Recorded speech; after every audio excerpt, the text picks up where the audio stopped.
Hello, welcome to Web of Stories. My name is Melinda. It is Tuesday, which means it is Tag Tuesday, and this one's kind of an interesting one. So my friend Sue at Sue Jackson, who is fabulous, go check out her channel, she tagged me in the Stephen King book tag, which was created by Just Book Girl TV, who is also awesome. So go check her out. They'll both be linked below.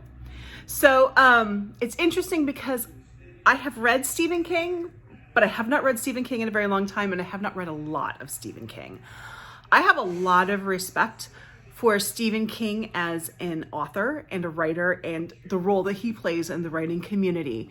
So I really don't have anything but good things to say about Stephen King. I just haven't read a lot of his stuff recently. Before I get too far, you're going to hear the Seahawks game in the background. It's fine. It's a Sunday. I'm taping this on a Sunday. You're seeing it on a Tuesday. My husband, the Seahawks are his team. So it's all good. It's all good.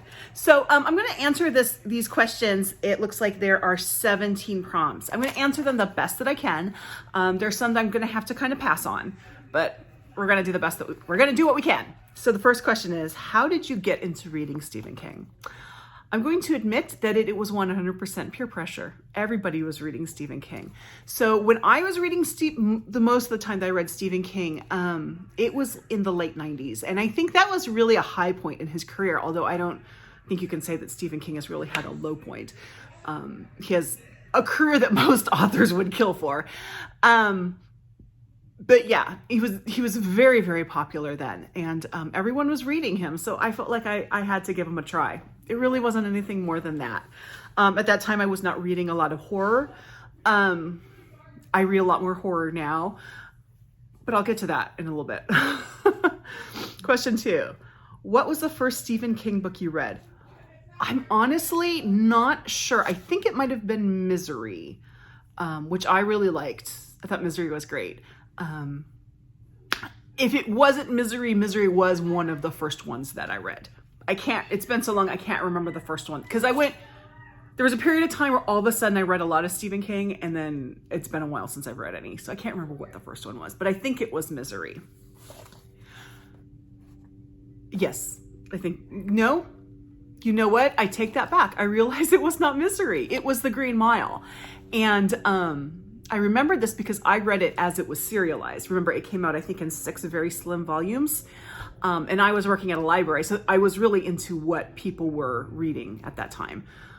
So I was getting the Stephen King push from that. And then also we had The Green Mile coming out. So it was The Green Mile. That was the first one that I read. I think Misery was probably second. Have you read a Stephen King book published the year you were born? Sadly, and it pains me to say this, but I am older than Stephen King's career. So no, I have not, because there isn't one. Yeah, that dates me. You can figure it out. Actually, you can figure out how old I am because I did my birthday video like a couple weeks ago. So you know how old I am. But Stephen King's writing career is just slightly younger than I am. Okay. The fourth question, which of his books do you prefer to collect hardcover editions, paperbacks, or doesn't matter to you? I don't collect his books, so it doesn't matter to me. We're going to get questions, I think, later on into what books you own, and I'll talk a little bit more about them. Stephen King is, as I said, I have great respect for Stephen King, but he's not a collector. He's not a William Ken Kruger or a Louise Penny or an Alice Hoffman to me. So I don't collect his books, and if I were to read him, and I'm completely open to reading him, so even though I haven't read him in a while, it's not like I'm not going to read him. I'm completely open to reading him. They're books I would probably get from the library. So, okay, number 5. This is the one about the books. How many of his books are on your bookshelf? Well, there should be 2, because one of his books is one of, I think, sort of a necessary book for anybody, and that is On Writing. And I know I own a copy of it. I have not seen that copy for years, so I think it got lost in a shuffle of moving at some point. So I probably should replace it. So in spirit, I have On Writing on my shelves. Beyond that, the only other one I have is this novella, which is The Body, including a preview of Fairy Tale. Although it looks like, I don't know how big, because it looks like this whole thing is The Body, but whatever.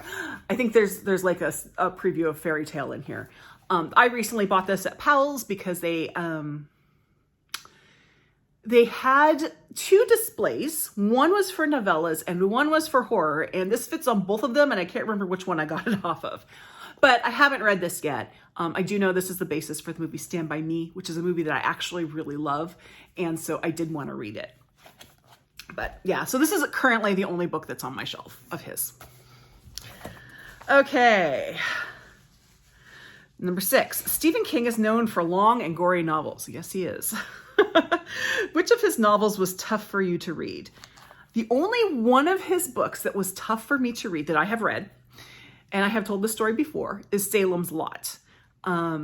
That is the only one of his actual true horror books that I have read, and it scared me so much that I was not able to sleep for quite a period afterwards. It's very atmospheric. It really evoked all the horror things. Stephen King is incredibly good at what he does. And Salem's Lot, I know it doesn't scare everybody, but it scared me. It scared the bejesus out of me. So yeah. But his books are very long. I will give you that. One of the reasons why I will probably never have a lot of Stephen King books on my shelf is because of their length. Because of their length, I would probably read them digitally. So, okay. Number 7, have you DNF'd a Stephen King book? I have not. I have finished every Stephen King book that I have read. So, hey, that's good. But I also don't DNF very much. I think I've DNF'd. I just looked at it recently. I think I've DNF'd 3 books this year. And one of which was DNF'd because I had the print copy and the print was too small. So it was like a very soft DNF. So I don't DNF very much, but I have not DNF'd any Stephen King books. Number 8, have you read his books in publication order? I have not. I have read a number of his books that came out up until the 90s.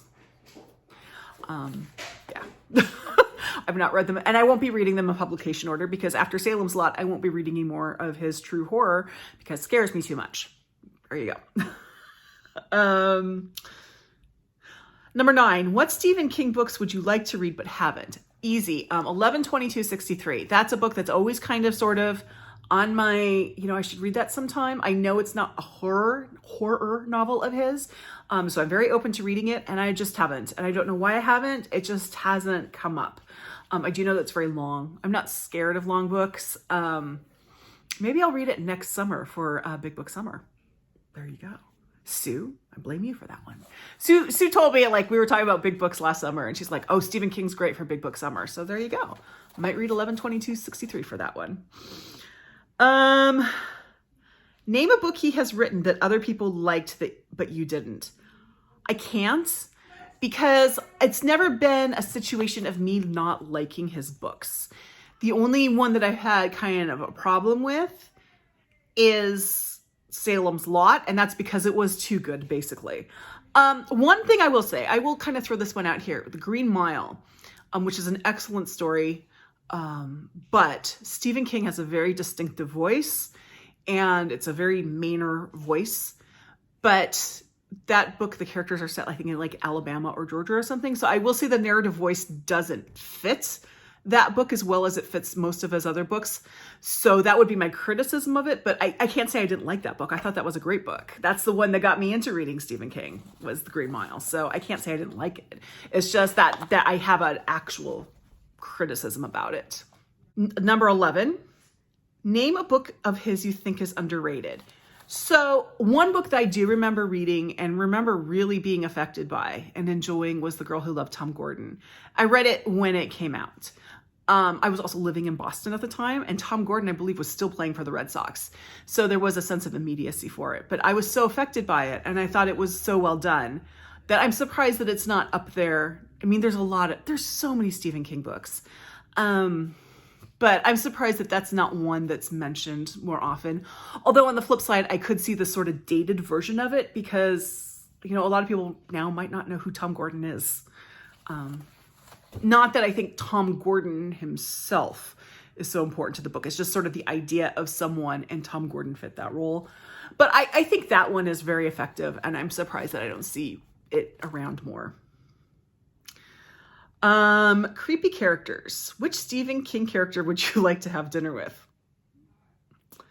I don't no. I would like to have dinner with Stephen King, actually. So I'm going to count that one because On Writing is my favorite of his books. And he is a big character in that because he's a very interesting guy. And I would love to pick his brain and get his thoughts, not necessarily on horror or all those kind of creepy crawly things, but just, if you follow him on social media, he's a very intelligent person, well-spoken, obviously, he's a writer, who has a view of the world that I find very compelling. And that's what I would like to explore.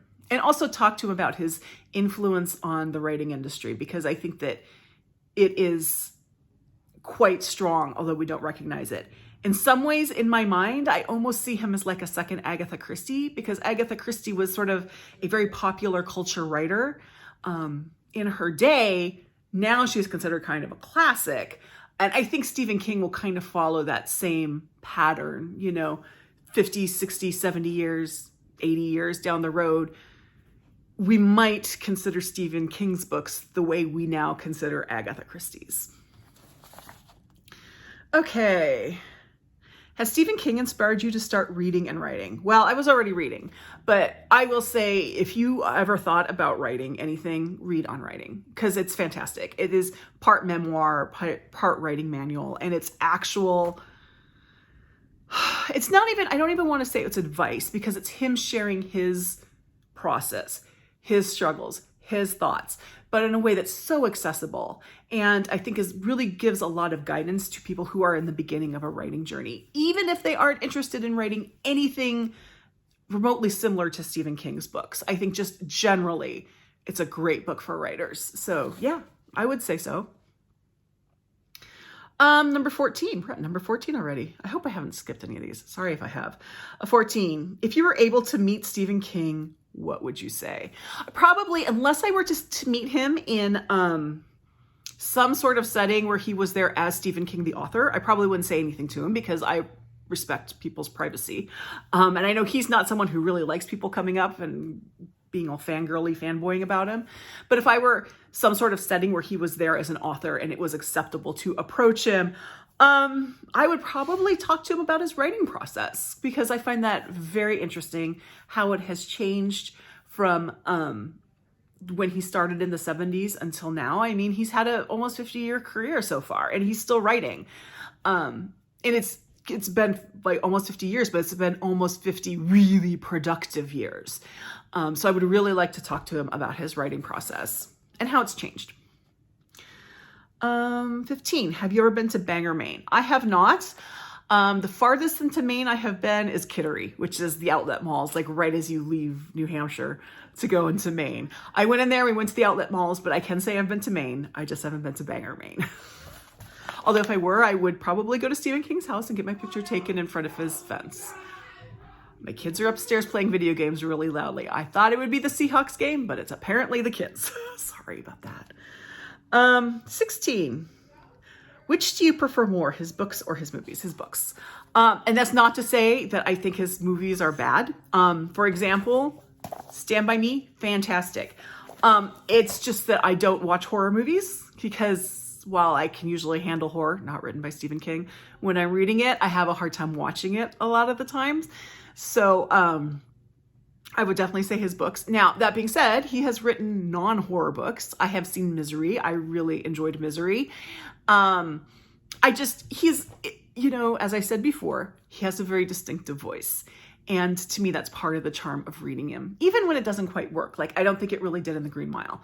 Green Mile, I will say, I prefer the movie Green Mile to the book, mostly because of the voice issue. The story, however, is fantastic, and it is very powerful. Highly recommend it. Number 17, name your favorite Stephen King movies. The Green Mile and Stand By Me. There you go. I think I've answered that one before. I did like Misery, but I will say Misery did not stick with me the way those other two movies did. I think because I saw both The Green Mile and Stand By Me as they came out. I saw Misery after it had come out. Like, it had been out for quite some time. I was already familiar with the Kathy Bates character and the way that all played out.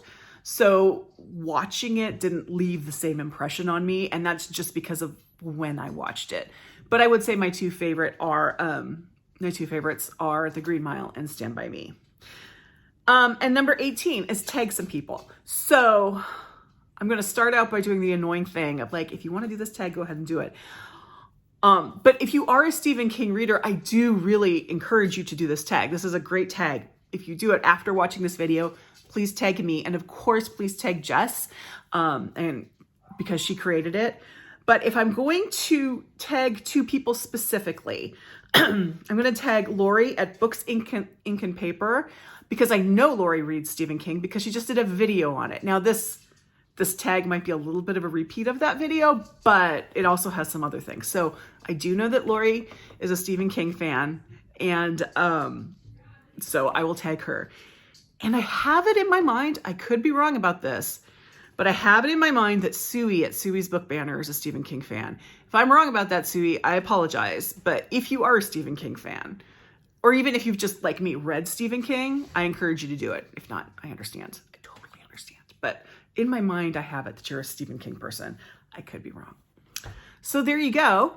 Thanks so much to Sue for tagging me in this, and Jess for creating this. This is a really fun tag. So thank you for watching this. Feel free to join my Discord. The information's down below. In 2024, I'm going to have some read-alongs and things, and we'll kind of be using Discord to kind of manage that. But in the meantime, I have found Discord as a really convenient tool to actually have conversations with people. It's just easier to do than in the comments of YouTube. Although I do really appreciate comments, so feel free to leave comments. But to really kind of like chat and get to know someone, Discord is an easier way to do it. So the details for my Discord are down below. It is completely free, easy to use. Feel free to join. And with that, thank you very much, and I'll see you in the next video. Bye.